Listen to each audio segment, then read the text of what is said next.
Buenos días, buenas tardes, buenas noches. Yo soy Antonio Ortiz, soy editor en Chataca y estamos otra vez, de nuevo, con un episodio de InsertCoin. Ya sabéis, nuestro podcast enfocado y dedicado a traer pues, a gente súper experta en algún campo del conocimiento, del saber, de la tecnología, del futuro. Y hoy tenemos un invitado, creo que bueno, extraordinario por lo difícil del tema.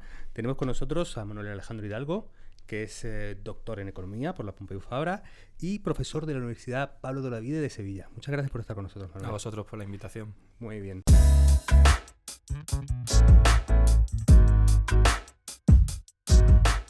Bueno, pues una cosa que quiero recordar a los que nos estáis viendo en YouTube, la entrevista completa, es decir, con todo lo que nos cuente Manuel, lo tenéis siempre en el podcast, ¿vale? En YouTube vamos a seguir colgando esta versión, pues con la gente de vídeo le llama los highlights, ¿no? Lo llama, bueno, los momentos más importantes de la intervención, pero para conocer en profundidad todo lo que nos cuente Manuel está ahí en el podcast y también está en su libro, porque Manuel, hace algún mes que otro acabas de publicar este libro, El empleo del futuro, que yo tengo que decirte, me lo he devorado en una semana, está estupendo, sobre todo en algo que creo que es muy difícil y que nos falta a la gente que desde tecnología abordamos este tema de robots, automatización, qué pasará con el empleo, sobre todo yo he sentido leyendo el libro que tiene toda esa parte de los fundamentos económicos, de la parte de la ciencia pura más económica, que a veces los que pensamos desde el mundo de la tecnología nos falta. Sí, la idea del libro un poco es reflejar en un libro, en él, ¿no? Lo que quizás desde hace mucho tiempo, tanto por la investigación como por la docencia, pues llevo trasladando a los alumnos o a otros investigadores. La idea es ver cómo esa innovación, esa tecnología que a todos nos deslumbra últimamente, ¿no? Baja hacia el mundo real y cuáles son las condiciones en las que baja ese mundo real y sobre todo, y ese es el interés del libro, sobre todo ver qué consecuencias tiene. En este caso, evidentemente, estamos hablando del empleo, pero también se abordan otras cuestiones importantes.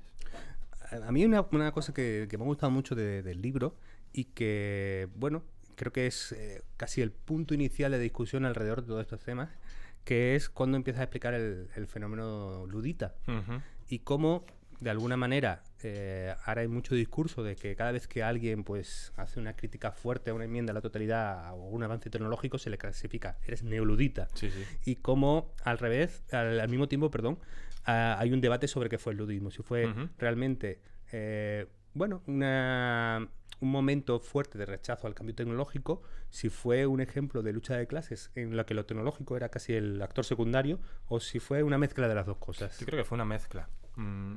El ludismo responde a un hecho muy sencillo, y es que el cambio tecnológico, como cualquier otro cambio en la sociedad o en la economía, tiene sus perdedores. En el caso de la aparición del ludismo a principios del siglo XIX, finales del siglo XVIII, principios del siglo XIX, respondía principalmente a las consecuencias laborales de los profundos cambios que la primera revolución industrial estaba generando, en este caso en la actividad productiva británica, que se trasladó a otros países. El destrozo de maquinaria o, por ejemplo, también el rechazo a la introducción de nuevas tecnologías en el campo, en la agricultura británica, perdón, respondieron precisamente a estas personas que se vieron desplazadas. Y no solo ello, también, por ejemplo, a gente que empezó a ver cómo sus condiciones laborales se veían bastante o seriamente perjudicadas. Esto sigue ocurriendo y yo creo que es consustancial al cambio tecnológico e incluso es natural y razonable. Es decir, aquella persona que se vea amenazada en cuanto a su futuro porque viene una máquina que va a hacer tu trabajo, pues lo normal es que muestre un cierto rechazo, porque todos somos adversos al cambio, no queremos cambiar, queremos que las cosas sigan igual. De alguna manera es pariente también de los fenómenos de reconversión industrial o de los procesos de globalización, de que las fábricas se van fuera de los accidentes, ¿no? Son las mismas razones. Por eso siempre decimos que tanto en el cambio tecnológico como en la globalización o como en el comercio internacional hay, por supuesto, y desde luego hay ganadores que ganan por mayoría, pero hay perdedores. Estos perdedores, en el caso de la tecnología, suelen rechazar y a ellos los tildamos de luditas. Vale. No, de hecho, yo creo que además parte del gran morbo que vamos a tener en el debate alrededor de este tema, y que seguro que aparecerá en los comentarios, es qué profesiones sí, qué profesiones no. Pero bueno, dejemos ese tema para luego. De hecho, la más preocupante es la de presentador de podcast, que no sé yo cómo va a acabar esto con la robotización. Seguirá. Está bien, creo. Hay dos ejemplos que tú planteas en el libro que me han gustado mucho, porque me han ayudado a empezar a entender ese debate que tú abres, ¿no? De la relación entre el trabajo y el capital y cómo este debate realmente es un debate sobre ese tema y ese fundamento, ¿no? Hablabas un poco provocadoramente de los beneficios que tuvo la peste, ¿no? Y el que hubiera una gran epidemia de peste en Europa, y también cómo la escasez de esclavos en Estados Unidos nos ayuda a explicar esta relación entre el trabajo y el capital.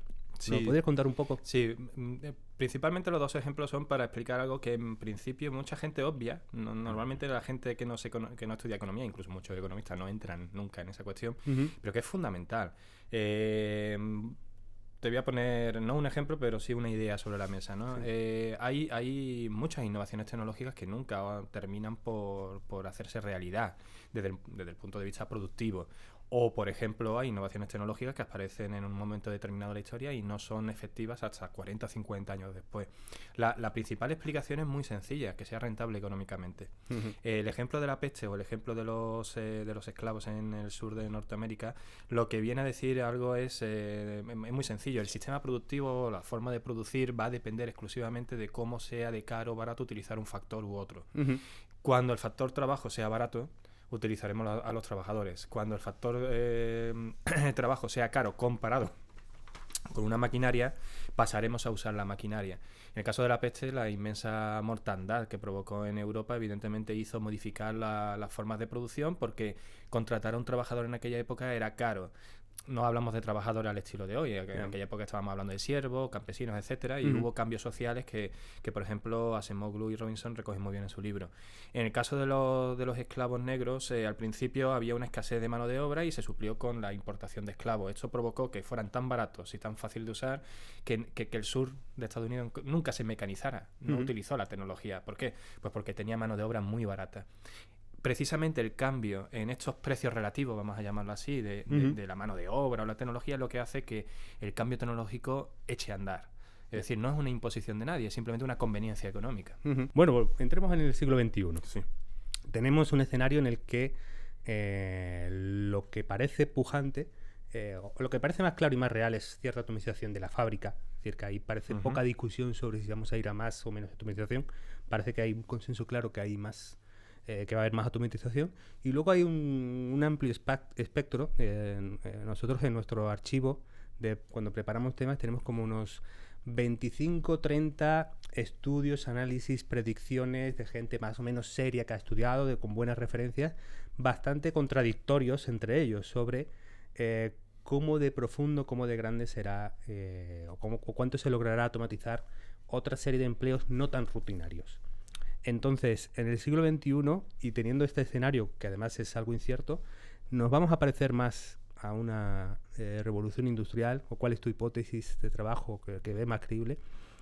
¿O nos vamos a parecer más a un neofordismo? Yo creo que esta revolución es algo que defiendo en el libro y doy argumentos, y normalmente en las charlas que doy lo suelo explicar. Creo que nos parecemos más a la primera. Es decir, vamos, en primer lugar, gran parte de la primera parte del libro es para explicar a la gente: vamos a olvidarnos del desempleo tecnológico, no va a existir, no existen razones económicas que nos lleven a pensar que eso va a ocurrir, pero sí, como estás comentando, evidentemente pongo la señal en otros problemas, ¿no? Y en esos problemas son los que yo un poco asocio a aquella primera revolución industrial. Lo que sí sabemos, no de hace 5 años, sino que sabemos ya desde hace casi 20, es que este cambio tecnológico está afectando a la distribución de la renta, a la desigualdad en la sociedad, muy parecido a lo que ocurrió en la primera revolución industrial. Es decir, cuando nosotros hablamos de términos medios generales, la conclusión siempre es la misma: no va a haber desempleo tecnológico y va a ser bueno para todos. Pero en este caso hay muchos perdedores. El cambio tecnológico está generando que muchos trabajadores estén pasando a empleos de baja cualificación y baja remuneración. Y eso está generando una tensión. No solo económica, sino también incluso social. Sí. Yo creo que por ahí es donde viene la gran preocupación que está generando este nuevo cambio tecnológico sobre el debate. Es decir, si sabemos que muchas personas no van a poder engancharse, no van a poder coger el tren de la tecnología y van a tener que vivir o acostumbrarse a vivir en empleos donde la tecnología no va a ser importante, pero además donde los salarios van a ser bajos, eso va a generar una polarización no solo económica y laboral, sino también social, y eso evidentemente exige actuación. Perdón. Comprendo. Ahí, parte fíjate, te voy a plantear el argumento desde los profetas del apocalipsis robótico, ¿no? Un poco la tesis que defienden ellos es, bueno, en tanto en cuanto los Ford de hoy en día no van a necesitar mano de obra, ese efecto, bueno, ese efecto que va a la contra de la mayor acumulación de capital por parte del propietario de la empresa, del propietario de la fábrica, pues ahí ya no se produce. Entonces hay una muchísima mayor acumulación por la empresa y por lo tanto a un escenario en el que se va a un paro estructural mucho mayor y que además, digamos, la tesis que defienden es que esto crea un círculo vicioso. Conforme consumen menos estos empleados de la fábrica, estamos extendiendo un poco forzadamente el ejemplo, pero entramos en un círculo negativo y por lo tanto el paro estructural final puede ser mucho mayor de lo que tú estás defendiendo de que no va a haber paro tecnológico. ¿Cómo se contraargumenta el argumentario apocalíptico? Muy sencillo, con la primera o la segunda clase que se da en ciencias económicas a los alumnos que llegan nuevos, en la ley de la oferta y la demanda. Es decir, el problema no es el paro estructural o los elevados paros estructurales en determinados países responden a otras razones. Tienes el ejemplo de España, tienes el ejemplo de Corea, el país más robotizado del mundo y sin embargo no tiene paro. ¿De acuerdo? ¿Cuál es el problema? El problema es que si tú tienes una fábrica donde tienes muchos trabajadores que van a ser expulsados, esos trabajadores acuden al mercado de trabajo en búsqueda de nuevos empleos. Esa búsqueda de nuevos empleos lo que va a hacer es presionar al mercado de trabajo para que sean absorbidos. ¿Cómo consigue eso el mercado? Pues bajando el precio que paga a los trabajadores. Es decir, siempre va a haber acomodo. Siempre va a haber trabajadores. De ahí el ejemplo de los esclavos del sur de Estados Unidos. Es decir, el problema no va a ser que esos trabajadores van a estar desempleados.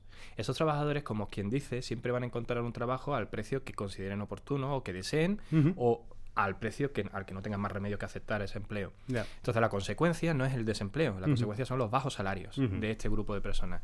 Entonces, por lo tanto, el problema no es el desempleo, el problema es la desigualdad. Y eso es lo que intento en varias ocasiones en el libro dejar bien claro. El problema al que nos enfrentamos en el futuro no es que vayamos a tener mucha gente tirada en la calle sin trabajar. El problema es que vamos a tener trabajadores precarios o que vamos a tener trabajadores que con un salario difícilmente van a poder vivir en unos estándares mínimos de bienestar. Manuel, un tema interesante con por qué se desarrolla la tecnología y cuándo, que algo que ya has esbozado antes, podríamos traernos a la situación actual ahora con la robotización, la inteligencia artificial, que es una temática a la que hemos dedicado mucho tiempo en un podcast que se llama CAPTCHA, descargaroslo porque está muy bien. El caso es que claro, en la inteligencia artificial pasa algo curioso, ¿no? Que es los pioneros o los padres de la disciplina eran muy optimistas en su comienzo, ¿no? Sobre todo, por ejemplo, Alan Turing y la primera generación de gente que se metió, que esperaba resultados de inteligencia artificial fuerte en el corto plazo. Pero el surgimiento o el boom de la inteligencia artificial como algo en lo que el capital invierte, en el que la empresa invierte, cuando en la primera generación era más el Estado. Es decir, la expectativa ahora de que se empuje la inteligencia artificial tiene que ver también con las condiciones económicas y con el tipo de empleo, ¿no? Como tú explicabas antes, al que aspira a sustituir. Sí, pero a ver... o complementar. No quiero marcar exactamente, esa es la cuestión.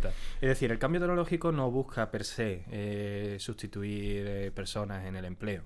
De hecho, una cuestión que debemos entender es que, como he dicho antes, todo cambio tecnológico será susceptible de ser usado siempre y cuando sea rentable económicamente. Si no lo es, no será usado. Te voy a poner un ejemplo radical, ¿no? Pero, por ejemplo, una fábrica que se dedique a fabricar camisetas en España necesitará tener robots. Pero si yo situara ahora mismo esa fábrica en Bangladesh, posiblemente use personas. En este caso, el caso de la inteligencia artificial, que puede sustituir a determinado tipo de empleo, en realidad responde a la misma tendencia. Es decir, es un cambio tecnológico que ha surgido simple y llanamente porque ha habido innovaciones, porque ha habido descubrimientos, porque han utilizado nuevas formas de procesamiento de datos que han sido más rentables, y en el mismo momento en que lo haces rentable, lo haces también usable, Vamos a utilizar esa palabra. Yeah. Por ejemplo, los coches autónomos existen, el primer coche autónomo es de 1979. Sin embargo, ahora es cuando están irrumpiendo. ¿Por qué? Porque ahora son, vamos a decirlo de esa manera, rentable económicamente. Antes era un coche que tardaba 5 horas en recorrer una habitación. Ahora puede conducir por medio de una ciudad como cualquier otro. ¿Y esto por qué ha sido? Pues porque el cambio tecnológico no es que sea ahora mejor, que lo es porque es rentable económicamente. Esto hace también que la rentabilidad haya que buscarla en otros sitios. Por ejemplo, un cambio tecnológico rentable sí hace que el trabajador sea más productivo. No necesariamente va a sustituirlo, sino que le va a ayudar. En ese caso también lo podemos usar. Pongo el ejemplo de los taxistas. No voy a entrar en el debate de los taxistas, sino en un ejemplo que lo vamos a entender perfectamente. Hace 40 años, si tú querías ser taxista, te tenías que estudiar un callejero. Eso era una barrera de entrada, un coste de entrada para ser taxista en una ciudad. Ahora no. Ahora lo que necesitas es un buen GPS y un buen navegador y punto. ¿Y eso va a eliminar empleos en el sector? En principio no.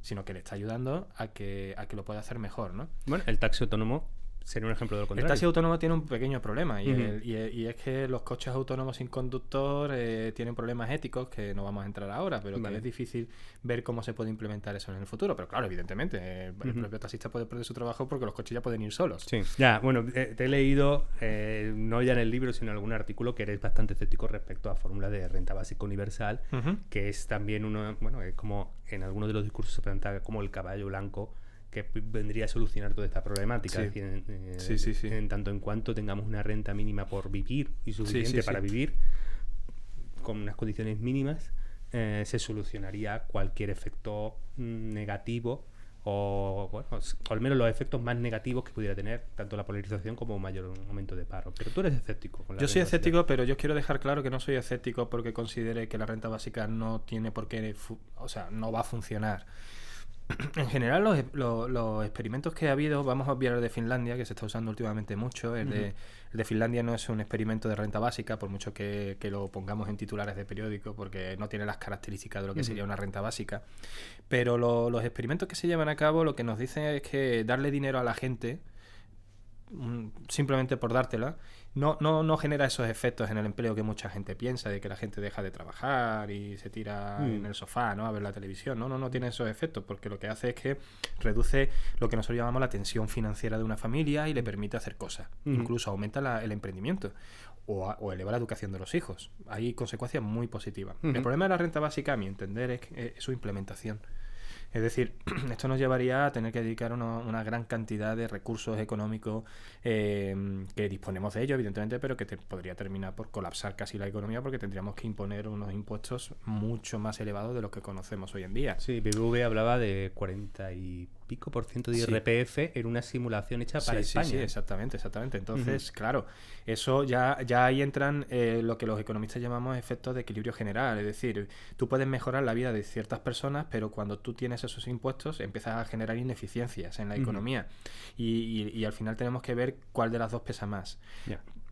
¿Significa eso que no tengamos que hacer nada? No, al contrario, yo creo que hay instrumentos intermedios muy interesantes, por ejemplo, los complementos salariales, o por ejemplo, reforzar el lo que llamamos el estado de bienestar, es decir, reforzar la formación, la educación e incluso también las prestaciones por desempleo, etcétera, en cierto modo, para que nos permita transitar hacia un nuevo modelo económico. La renta básica, insisto, no me parece absurda, pero la veo poco práctica. Hay un tema que además en este debate creo que cada vez está más en la agenda y que ahí sí se ve algún movimiento o alguna tentativa de movimiento que tiene que ver cómo en el mundo tecnológico cada vez vamos a superempresas globales, escenarios de, los americanos llaman de winner takes all, ¿no? De que realmente hay una economía de escala que benefician a que de alguna manera no haya ese escenario de muchas fábricas de coches en muchos países, sino que cada vez vayamos, no en el automóvil, pero sí en otros factores de tecnología, a escenarios en que una empresa global pueda ser la gran campeona de una de las disciplinas. Si Google, los que están compitiendo, Google, Amazon, Microsoft, sobre todo, consiguen ser el gran campeón de las soluciones de inteligencia artificial, tendremos escenarios en el que realmente sean estos actores únicos, no únicos, pero casi únicos, los que al final se lleven las ganancias o o gran parte del valor, ¿no?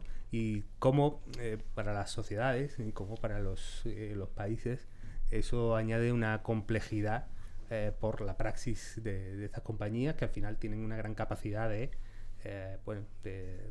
ser poco fiscalizadas o de situarse en una ingeniería muy difícil de abordar por actores aislados. Sí. Bueno, lo que tú estás mencionando es básicamente el eterno problema del monopolio. El cambio tecnológico está generando precisamente la aparición de estas empresas que tú comentas, ¿no? La llamada superstars, ¿no? Y esto viene determinado por la propia naturaleza del negocio que llevan a cabo. Es un negocio que genera enormes economías de escala. Para el que no entienda qué significa eso, lo que viene a decir que tener economías de escala es que cuanto más produzca, más barato es. No tiene sentido producir un jumbo en un taller con 5 trabajadores que producirlo en un gran hangar con 5.000 trabajadores. Es rentable hacerlo así. En este caso, por ejemplo, todos pensamos en estas empresas, pues estas empresas tienen su software, sus códigos, etcétera, que después prácticamente no les cuesta nada ampliar su negocio a través de ellos. Pero sin embargo, las pequeñas empresas que quieren entrar en el negocio tienen las dificultades que no pueden hacerlo porque el mercado ya está copado. Terminan copando todo el mercado. Evidentemente, esto tiene una serie de consecuencias muy negativas, en el sentido de que todo monopolio es negativo. Yeah. Lo que ocurre es que la gente no se suele posicionar en contra de esta posibilidad. Nosotros como consumidores, me explico, los monopolios tradicionales son malos porque a nosotros como consumidores nos cuesta el dinero. Y es lo que nosotros llamamos los economistas un traslado de rentas. Yeah. Es decir, los empresarios absorben renta de los consumidores para quedárselo a ellos. Absorción extraordinaria de rentas, ¿no? En este caso no, porque si tú miras lo que hace Google, a ti te reporta una serie de servicios que no te cuestan nada prácticamente. Sí. De hecho, abundando en este argumento que tú haces, es prácticamente el discurso de Peter Thiel, ¿no? Uno de los PayPal Mafia y tal, de 0 a 1, defendía la bonanza, o por lo menos un escenario no crítico con la existencia de este tipo de monopolios benevolentes. Pero cuidado, aquí hay un pequeño problema. Para Google nosotros no somos los clientes. Esa es la cuestión. Google, quien dice Google, dice... No hablo, por ejemplo, de Amazon, que evidentemente Amazon es otro tipo de negocio, pero este tipo de grandes empresas nosotros no somos los clientes, somos el yacimiento de materia prima. El cliente es normalmente la empresa que se quiere publicitar. Y ahí hay monopolio. Y entonces, claro, por ahí es donde viene el problema, el coste social, etcétera. Y esto hay que regularlo, evidentemente. Entonces, claro, uno de los grandes problemas del cambio tecnológico que está reportando es el gran poder de mercado que están adquiriendo ciertas empresas. Y ese poder de mercado tiene una consecuencia después en el empleo. Esto es algo que se ha conocido recientemente. Es decir, nadie investigaba esto. Cuando uno investigaba el efecto de los monopolios, pues veía lo malo que era para el consumidor, para la innovación, pero ¿y sobre el mercado de trabajo? Y lo que se está empezando a descubrir es que los grandes monopolios pues implican peores relaciones laborales, peores salarios y efectos, lo que nosotros llamamos spillovers. Es decir, por ejemplo, allí donde se instala Amazon en un centro logístico en Estados Unidos se ha detectado que los salarios bajan porque adquiere poder de mercado en materia laboral. Es decir, o trabajas conmigo o va a tener un trabajo que no va a ser tan interesante como el mío, ¿no? Y entonces es capaz de, con ese poder de negociación, ofrecer salarios más bajos, ¿no? Entiendo. Por lo tanto, es un problema grave.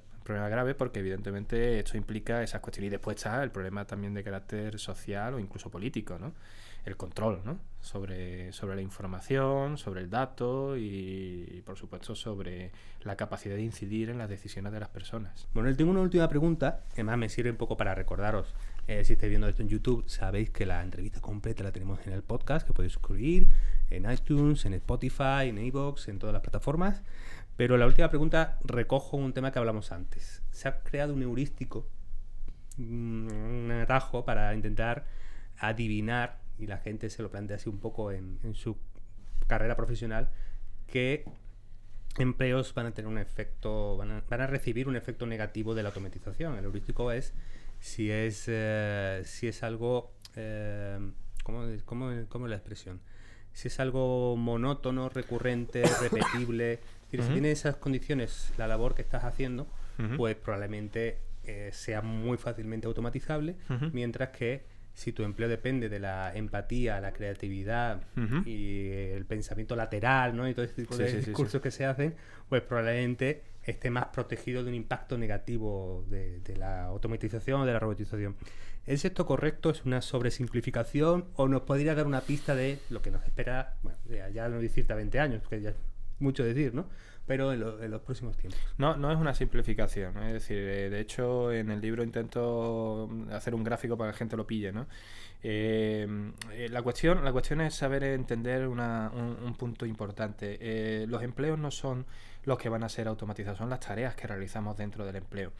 Es decir, si yo desde que entro por mi puerta en mi trabajo hasta que salgo desarrollo 2 tareas y las 2 son, como tú has dicho, rutinarias, es decir, fácilmente automatizables, mi trabajo va a ser sustituido muy posiblemente en los próximos años. Sin embargo, si tú realizas 15 tareas y de las cuales 3 o 4 van a serlo y el resto no, pues en principio tu empleo no lo va a ser, ¿de acuerdo? Entonces, ¿cuál es la cuestión? ¿Cuáles son esas tareas que van a ser automatizables y cuáles no? Como tú muy bien has dicho, las que no lo van a ser son aquellas tareas que en principio responden a esas habilidades humanas, ¿no? Es decir, cosas que necesitamos tener a una persona para resolverlas. ¿Cuáles son esas habilidades? Pues aquellas que impliquen la necesidad de, voy a decirlo así de sencillo, pero como ayer en una conferencia que tuve por la noche, se lo dije a unos chavales muy jóvenes y se quedaron asombrados, ¿no? Digo, hay que saber leer. Y se queda, bueno, yo sé leer. No, saber leer no saber que M con A es ma, como les dije, ¿no? Saber leer es leer un texto y saber qué dice. Hay que saber hablar. Todos sabemos hablar, pero ¿sabemos expresar? ¿Sabemos trasladar una idea? Porque hay que pensar que gran parte de los empleos del futuro va a ser información. La materia prima es información. Es trasladar una información de X a Y. Y para eso las máquinas muchas veces no pueden, porque necesitamos comprender las cosas, necesitamos eso que tenemos los humanos en la cabeza que no pueden desarrollar las máquinas, porque las máquinas no son inteligentes. En realidad, la inteligencia artificial es muy artificial, pero es poco inteligente. Lo que es un proceso de búsqueda de patrones. Pero nosotros sí tenemos esa cualidad. Entonces, las habilidades que nos van a pedir y por las que nuestro empleo no va a ser sustituido si está reforzada en estas habilidades son la transmisión de información, saber entenderla, saber explicarla, trabajar en equipo, tener responsabilidades, etcétera. Si tu trabajo, tu empleo se basa en eso, en el futuro, no va a ser sustituido. De hecho, esas son las habilidades que se están empezando a observar que son pedidas por empresas en Estados Unidos. Se ha hecho un trabajo bastante exhaustivo. Son esas habilidades. Mucha gente piensa, no, yo quiero ser informático porque es el único trabajo que va a haber en el futuro. O analista de datos, ¿no? Ya informático ya ha pasado de moda. Ahora hay que ser analista de datos. Pues sí, vas a tener mucho trabajo. Pero si has estudiado historia, ¿por qué no? Uno nada más que tiene que mirar quiénes son los trabajadores de Google y sus profesiones. O sus estudios. Y se llevará una enorme sorpresa. Sí. Hace poco hicimos una pieza en Chataca sobre cómo las empresas tecnológicas empiezan a demandar gente, empiezan a buscar y a incorporar gente con perfil de humanidades. Sí, por ejemplo, el otro día una amiga me comentaba, pues mi hermano ha terminado el grado en filosofía, verás ahora a ver qué hace. Digo, que busque trabajo en una tecnológica. Se quedó con la boca abierta. ¿Cómo? Digo, las tecnológicas necesitan filósofos, necesitan filólogos. Porque ¿de qué va todo el trabajo ahora mismo de las máquinas? De expresar, de lenguaje. Necesitas filólogos. Hay filólogos trabajando para explicarle a los informáticos y a los analistas cómo tienen que generar lenguajes dentro de procesos automatizados, ¿no? Pero cualquier cosa. Es decir, en realidad como... Qué disgusto para el que esté estudiando tercero de Teleco y esté escuchando... No. Es broma. Sí, claro. Sí, la gente dice, bueno, pues entonces... No, vamos a ver. Es evidente que si estás estudiando Teleco o análisis de datos... vas a tener trabajo, pero que nadie piense que o eres un STEM o no vas a hacer nada en la vida. No. Ahora bien, yo personalmente que tengo hijas, pues estoy intentando que acaben en alguna STEM, pero porque me parece que es mucho, no sé, va a tener más probabilidad de poder hacer muchas más cosas, pero que nadie se obsesione ahora con que el cambio tecnológico solamente nos va a dar trabajo a aquellos que estén especializados en este tipo de habilidades, ¿no? Lo que hay que hacer es prepararse. Siempre me preguntan, ¿en qué hay que hacer? Estudiar. ¿El qué? Estudiar. Prepararse. Y sobre todo reformar o reformular nuestro sistema educativo para potenciar estas habilidades, que eso es lo verdaderamente importante. Hay que dejar ya esa forma de pensar antigua de llegar el profesor, soltar 1492 y hacerlo al revés. Recogemos el guante, Manuel. Esperamos que un próximo InsertCoin pues pueda versar sobre cómo educamos y busquemos un experto para conseguir tener ese punto de cómo educar para una sociedad que va a cambiar muchísimo. Muchísimas gracias por tu tiempo. A vosotros. Ha sido un placer. Y a todo lo demás, recordaros, InsertCoin como requiere una mijita de empatía, requiere algo de creatividad y además un equipo de vídeo estupendo y muy humano que pone en marcha todo esto de vídeo y de audio, pues seguirá en marcha y os esperamos en próximas ediciones. Solo recordaros, nos viene muy, muy, muy bien que nos deis una evaluación en las plataformas donde estéis consumiendo el contenido, que lo compartáis, que os suscribáis y así no os perdáis ningún próximo capítulo de Insert Coin. Muchas gracias a todos.